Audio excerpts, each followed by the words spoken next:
नमस्कार शेतकरी मित्रांनो, आज गुरुवार 5 मार्च 2026. शेतकरी मित्रांनो, संपूर्ण महाराष्ट्रातच तुरीला सध्या काय मिळत आहे बाजारभाव पहा लगेच चॅनलच्या माध्यमातून. पण एक विनंती आहे मित्रांनो, चॅनलला सबस्क्राईब केलं नसेल तर चॅनलला सबस्क्राईब करा, जेणेकरून असे दररोजचे बाजारभावाचे व्हिडिओ आपल्याला पाहायला मिळतील. बाजार समिती आहे अहिल्यानगर. आवक आलेली आहे तुरीला 306 क्विंटलची. कमीत कमी दर मिळाला 6,000 रुपये. सर्वसाधारण दर मिळाला 6,750 रुपये, तर जास्तीचा दर मिळाला 7,500 रुपये. यानंतरची बाजार समिती आहे लासलगाव. आवक आलेली आहे 5 क्विंटलची. कमीत कमी दर मिळाला 2,500 रुपये.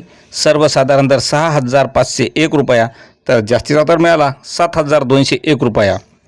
मित्रांनो, यानंतरची बाजार समिती आहे नांदेड. आवक आलेली आहे नांदेडला 9 क्विंटलची. कमीत कमी दर मिळाला 6,900 रुपये. सर्वसाधारण दर 7,100 रुपये, तर जास्तीचा दर मिळाला 7,300 रुपये. यानंतरची बाजार समिती आहे चंद्रपूर. आवक आलेली आहे 67 क्विंटलची. कमीत कमी दर मिळाला आहे 7,000 रुपये.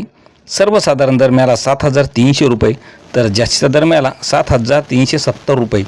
मित्रांनो, यानंतरची बाजार समिती आहे श्रीरामपूर. तुरीला आवक आलेली आहे 1 क्विंटलची. कमीत कमी दर मिळाला 7,300 रुपये. सर्वसाधारण दर आणि जास्तीचा दरसुद्धा 7,300 रुपये मिळालेले आहे.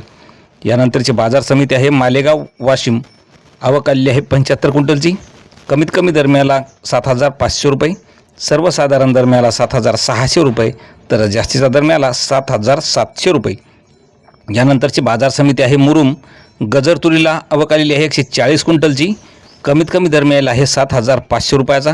सर्वसाधारण दर मिळाला 8,239 रुपये, तर जास्तीचा दर मिळाला 8,239 रुपये. मित्रांनो, यानंतरची बाजार समिती आहे गंगापूर. काळ्या तुरीला आवक आलेली आहे 3 क्विंटलची. कमीत कमी दर मिळाला 8,140 रुपये.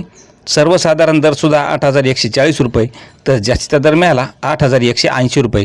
तर मित्रांनो, असे दररोजचे भाव पाहण्यासाठी चॅनलला सबस्क्राईब करा. धन्यवाद.